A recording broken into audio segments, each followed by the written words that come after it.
Movido, Ceni. Então, com vocês. Maria, vamos lá? Vamos lá, vai começar. Fala. Boa noite, Rogério. Eu queria que você falasse sobre o jogo onde o Baiano tinha começado muito bem, mas consegue encontrar o gol de empate e a virada. Mas a princípio, Rogério, também a programação para os dois jogos. Porque quando a gente fala para o torcedor de uma possibilidade de um time em reserva, em um clássico, que o torcedor não quer perder, tinha gente que falava assim, e se perde o clássico e depois também perde para o Corinthians, como é que fica? Eu queria que você falasse a respeito disso, de ganhar o clássico, ganhar hoje aqui, estrear dessa forma no Brasileiro. Boa noite. Boa noite. Eu não acho que a gente começou mal o jogo. Nós começamos com controle de jogo e aí tomamos um contra-ataque do Corinthians, onde nós balançamos e infelizmente tomamos um gol cedo, mais umas duas bolas que eles poderiam ter feito 2-0 e praticamente definido o jogo. Depois acho que o time se encontrou, continuou tendo volume e criando suas oportunidades, fez um bom primeiro tempo de alta intensidade, muito tempo sustentando em 4-3-3, não baixando tanto como em outros jogos. Acho que a intensidade que o time imprimiu hoje, devido até a você ter usado praticamente 10 outros jogadores para começar o jogo contra o Vitória, são riscos que você assume, é natural. O torcedor fica com medo de perder um clássico, mas são riscos que a gente tem que correr. Se nós tivéssemos utilizado no domingo, provavelmente nós teríamos a condição de correr hoje dessa maneira. Então a gente vai fazendo a programação, é uma responsabilidade minha, logicamente, nós decidimos, aqui, na parte da comissão técnica, a escalação, o começo, como vamos fazer, está sujeito, logicamente, a você, ganhamos os dois, poderíamos ter perdido os dois jogos, lógico, faz parte aliás, 2 jogos fora de casa não é uma coisa costumeira de ganhar 2, pra gente, então, ao menos hoje, acho que iniciamos bem o Campeonato Brasileiro contra um time fortíssimo, um time de muita qualidade, teve suas oportunidades, uma arbitragem bem questionável, na minha opinião, uma expulsão para mim totalmente, aliás, uma irresponsabilidade do Michel no primeiro cartão amarelo, desnecessário, e eu acho que o árbitro na segunda não poderia ter expulsado de maneira nenhuma o jogador. Rogério, já ele perguntou, você acabou citando, ficou muito claro, no ano passado a gente reclamava, e às vezes você dizia que não tinha como explicar, os próprios jogadores não sabiam explicar o que acontecia nos jogos fora de casa. E o que pôde observar hoje, principalmente, que quando o Bahia toma um gol, diferente dos jogos do ano anterior, ao invés de ficar perdido, dar aquele apagão e desencontrar, eu vi eles se reunirem, conversarem entre eles e voltarem para o jogo da mesma dinâmica que eles estavam tendo antes. Eu cheguei a dizer, durante a transmissão, que o Bahia estava vacilando nas bolas verticais do Corinthians, sempre na flutuação deles, mas que do meio para frente o Bahia estava bem. E depois do gol continuou indo bem e virou. Essa mudança de como reagir ao gol foi o ponto preponderante para você conseguir, para o time conseguir fazer os 2 gols e vencer a partida? Jogar contra o Corinthians, contra esse time do Corinthians, jogando com esse losango que eles jogam no meio, o Garro flutuando muito, hoje Memphis descendo bastante para receber, e o Yuri Alberto sempre atacando dentro para fora, do lado direito. Eles têm muita alternativa de jogo, Você tem Bidon, você tem Carrillo, você tem Ranieri, Garro e os 2 da frente. Mais o Mateuzinho, mais o Bidu, os 2 laterais que sobem muito. Então, assim, é um time que tem muita alternativa de jogo. Quando encaixávamos a pressão de um lado, que eles não conseguiam sair, normalmente tínhamos sucesso. Quando eles conseguiam sair da pressão, normalmente no balanço nosso, querendo marcar ofensivamente ainda, o Garro flutuava, recebia essa bola e aí pifava os 2 homens de frente. Então, no segundo tempo nós decidimos que nós pressionaríamos um lado e se eles conseguissem virar, nós baixaríamos e defenderíamos já em linha mais baixa. Então, quando encaixamos bem a marcação-pressão, eu acho que tivemos mais sucesso. Quando falhamos na marcação-pressão de um lado e eles conseguem sair, eu acho que aí é onde eles têm a qualidade. Gente, para mim, olhando assim, os 10 é um dos melhores times do Brasil. Acho que vai fazer um jogo no domingo, agora que tem a final, Corinthians e Flamengo, vai ser um jogão, porque são 2 equipes com ótimos jogadores, eu acho que bem equilibrado, início de temporada, mas sofremos um pouco. No que nós mais sofremos hoje não foi nem a bola na última linha, foi o fato de não conseguirmos encontrar o Garro na linha anterior. Eu acho que isso que nós sofremos. Na hora do balanço, nós perdíamos, o Nico perdia, porque acabava arrastado pelo Bidon, e aí nenhum zagueiro saltava no Garro, ele recebia, e quando ele recebe, o que ele melhor faz é justamente assistência. Yuri, para mim, um dos melhores 9 do país, atacando espaço, é difícil marcar. Então, assim, mais um motivo para parabenizar todos pela postura que tiveram em campo, pela dedicação e entrega que tiveram em campo.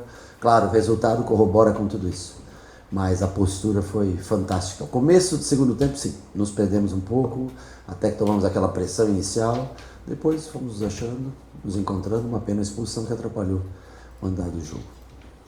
Rogério? Aqui. Ainda no tema visitantes, Sim. né, jogar fora de casa, eu queria perguntar como os desdobramentos de uma vitória como essa vitória inspira o time para a sequência da temporada? Se eu disser para você que não é especial vir e ganhar um jogo desse tamanho, né? Não era uma coisa rotineira. Aliás, eu acho que nos últimos 4 anos a gente ganha, não aqui, né? Mas em São Paulo, ganha 3 dos jogos. Eu acho que isso tem um peso muito grande, é muito importante. Você não está vencendo qualquer time, você não está jogando contra ninguém, você está vencendo contra um time que vai jogar uma final, um campeão da Copa do Brasil. Então é muito significativo para a gente. Se a gente mantiver esse esforço, essa dedicação, conseguiremos também manter nossos sonhos maiores. Se nós não tivermos o esforço, temos que diminuir os sonhos que a gente tem pela frente. Então, a gente mantém vivo a sexta vitória consecutiva no geral no ano. Temos um jogo pelo Campeonato Baiano no domingo, onde provavelmente trocamos para toda a equipe praticamente.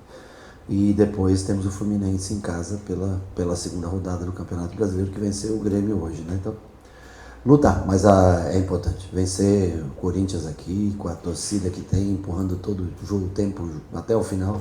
É um time que se faz um gol faltando 2 minutos, ele vai e te faz outro, porque o torcedor carrega o time. Rogério, boa noite. Lucas Herrero, TV Band. Falando em sonhos, falando em começo de temporada, né? É um início promissor, não tem como negar, né? São 6 vitórias, como você acabou de falar. E além desse aspecto, está muito no começo, né? É um bom começo, mas ainda é só o começo. Pensando em planejamento, a gente acompanha o Bahia um pouco mais de longe, mesmo sendo, né, de São Paulo, vocês vêm às vezes para cá, e a gente analisa o todo, né, do planejamento. O que dá para esperar do Bahia esse ano? O que vocês planejaram para 2026? Você já chega ao 3º ano, começando uma temporada no Bahia. Ano passado já teve a melhor posição no Campeonato Brasileiro. Esse ano é o ano que o Bahia vai de vez, né? Vai poder brigar por Libertadores, por G4 de Brasileiro. O que vocês almejam no planejamento inicial do ano? Eu almejo ganhar todo jogo. Meu objetivo é fazer 90 minutos e sair vencedor. Eu não posso te traçar um paralelo do ano todo, você não sabe como vai ser, lesões, nós ainda temos uma outra peça que nós estamos trabalhando para chegar, né? Há dificuldade, o mercado está caríssimo hoje, né? Em valores tanto de salário quanto de compra. O grupo tem um limite dentro do seu orçamento e nós estamos tentando fazer mexidas para que a gente encaixe 1 ou 2 peças restantes para a sequência da temporada. O meu objetivo, ganhar domingo. Depois, na segunda-feira, meu objetivo, tentar vencer na quarta. Tem equipes tão preparadas quanto a gente, ou até mais preparadas do que a gente. Mas se a gente tiver essa mentalidade, esse poder de competição e conseguindo rodar elenco, jogar praticamente uma vez por semana, nesse comecinho, né, até fevereiro agora, eu acho que vai ser... nós temos chance de fazer um bom ano. Mas não vou traçar a projeção, porque acho que é muito vago, nesse momento do ano, querer traçar uma projeção. Eu quero ser campeão. Eu vivo, meu objetivo sempre é de ser campeão. Pode soar da maneira como você achar melhor, mas é difícil, né? Não temos grandes times que competem com a gente. Por isso vamos pensar, fazer projeções mais próximas, que é vencer o próximo jogo, que eu acho que é uma projeção mais razoável. Rogério, aqui boa noite, Iago Rudado, GE. Globo. Você já falou um pouquinho sobre aspectos táticos da partida, o encaixe de marcação que você fez para neutralizar o Corinthians aqui na Vila Belmiro, mas eu queria que você falasse também um pouquinho sobre a parte física, né? Pelo menos do lado do Corinthians a gente ouviu aqui mais cedo o Dorival Júnior e o Gustavo Henrique. Do lado deles, claro, reclamaram bastante assim, do calendário, do quanto que isso impacta o trabalho do clube, mas se você analisa o jogo assim, fisicamente, o Bahia estava mais apto do que o Corinthians e isso ajudou a conseguir o resultado? Obrigado. Eu acho que são 2 equipes que começaram praticamente no mesmo dia, acho que até o Corinthians um dia antes, acho que a sua apresentação. Eu acho que o que difere é que o Campeonato Paulista é muito forte. E se você não abrir o olho, você não classifica entre os 8 no Campeonato Paulista, tá entendendo? Então você passa a necessidade de usar mais jogadores para competir em alto nível. Nós no campeonato estadual, nós temos ainda a facilidade de poder enfrentar, às vezes, adversários que a gente consiga nos manter vencendo, trocando um time inteiro. Enquanto que alguns times, você vê a pressão, né? São Paulo agora estava com 4 pontos, tá com 4 pontos, acho que 4 pontos no Campeonato Paulista, né? O Santos acho que 6, quer dizer, Você vê muitos times na frente, Novo Horizontino na frente, acho que Capivariano na frente, outros times na frente. E o torcedor ele quer o resultado, né? Não interessa que campeonato seja. Então eu acho que essa é a maior dificuldade aqui. Nós temos uma chance de preparar, arriscar um pouco mais. Nós arriscamos no início com os 2 primeiros jogos com um time praticamente sub-20, o ataque sub-17 e um time sub-20, e nos conseguimos competir mesmo assim no Campeonato Baiano. E é assim que a gente tenta fazer. Isso ajuda a recuperar um pouco mais jogadores. Mas eu não sei exatamente a condição física, né, dos atletas do Corinthians. Eu acho que foi um jogo até parelho nesse sentido. Rogério, aqui, boa noite. Renato Rodrigues, Destaque Esportes. Apesar de um primeiro tempo com muita intensidade e volume, claro, resultado positivo, na segunda etapa o Bahia teve uma queda ofensiva, nesse crescimento ofensivo. Perfeito. E em diversos momentos teve até a oportunidade de fazer o terceiro gol, porém não conseguiu.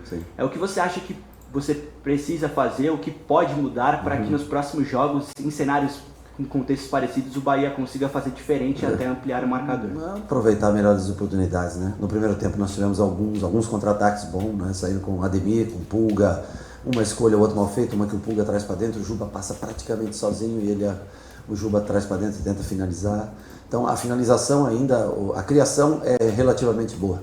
Você vir aqui finalizar 10, 12 vezes contra o Corinthians não é uma coisa tão simples assim.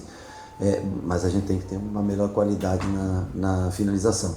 Ademir tinha jogado 55 minutos no último jogo, cansou. Pulga teve lesão no ano passado, cansou um pouco. William.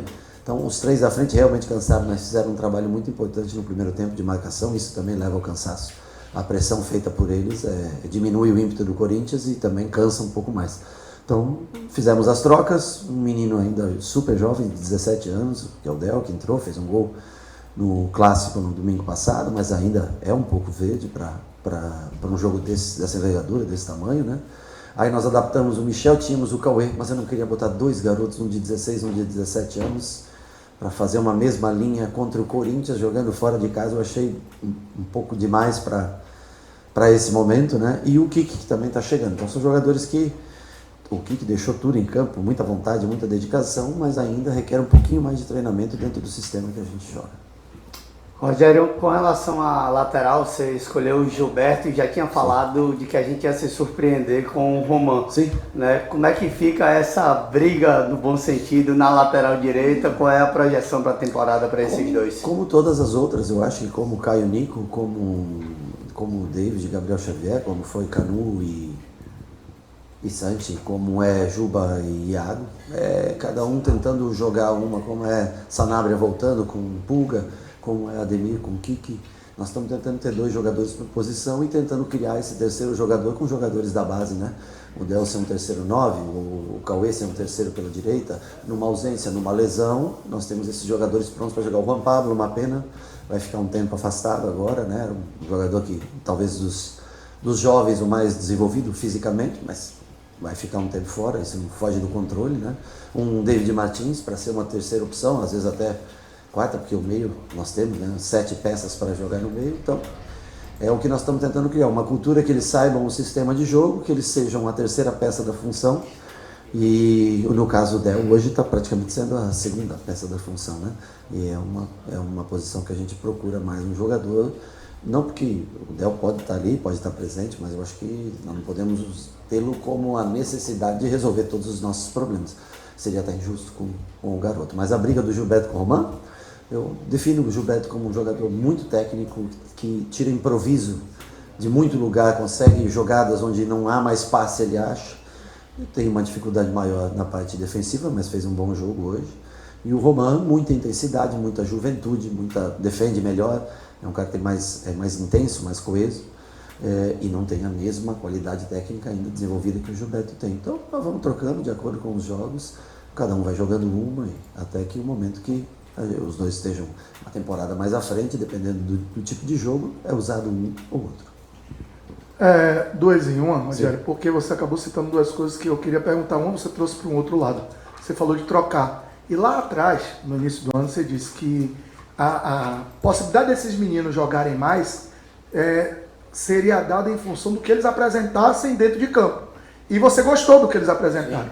E aí, na mesma linha disso, eu quero saber se para domingo você volta com os meninos, para dar refresco até para os outros jogadores e você prepará-los para o jogo do Fluminense. E como foi importante para você ter esse contato todo santo dia com esses garotos, a ponto de hoje, num jogo complicadíssimo, você poderia até fazer outras coisas dentro das trocas, mas optou pelo Del no lugar do William diretamente, e ele ainda conseguiu, claro que ele é um jovem, Sim. mas ele conseguiu lutar, brigar, conseguiu passes, conseguiu manter o zagueiro preocupado. Até que ponto isso trouxe esse resultado dentro de campo desse garoto? Até que ponto a sua participação trouxe isso? Sem dúvida, foi fundamental. Eu acho que se não tivesse acontecido da gente fazer uma pré-temporada em Manchester e em Girona nos 2 anos anteriores, provavelmente eu também estaria mais próximo do grupo que fosse iniciar o campeonato baiano. Mas foi de vital importância os trabalhos com a gente, porque são trabalhos mais táticos. Você vê não só a qualidade deles, mas o que eles podem entregar pelo sistema. Nosso time é um time que joga os 11, os 10 de linha, eles têm funções defensivas. Se o atleta não apresentar isso, ou ele melhora, ou a gente cobra e ele melhora, ou nós não podemos usar. Infelizmente, o sistema ele é predominante sobre tudo. Tanto que você consegue pôr um garoto de 17 anos que ele se encaixa no sistema. Você viu o primeiro jogo, Del, Rampablo e Cauê fazerem coisas que os profissionais fazem. Então, eles têm que se encaixar, têm que descansar mais, tem que às vezes abrir mão. Eu sei que é um garoto ainda, muitas vezes, mas abrir mão de algumas coisas, principalmente no sentido de diversão e tudo, e concentrar mais no trabalho. Para domingo, o que eu te digo é que nós provavelmente não usaremos esses atletas que iniciaram o jogo de hoje. E aí nós faremos uma mescla dentro do que a gente tem do restante do grupo, dos garotos, mais dos jogadores que não jogaram, para fazer um time para jogar no domingo, deixando todo mundo com ritmo de jogo, recuperando todo mundo e tendo energia para quarta-feira. Quarta não, quinta, né? Quinta-feira também tem o jogo contra o Fluminense. Obrigado, pessoal. Boa noite. Boa noite, gente. Até a próxima.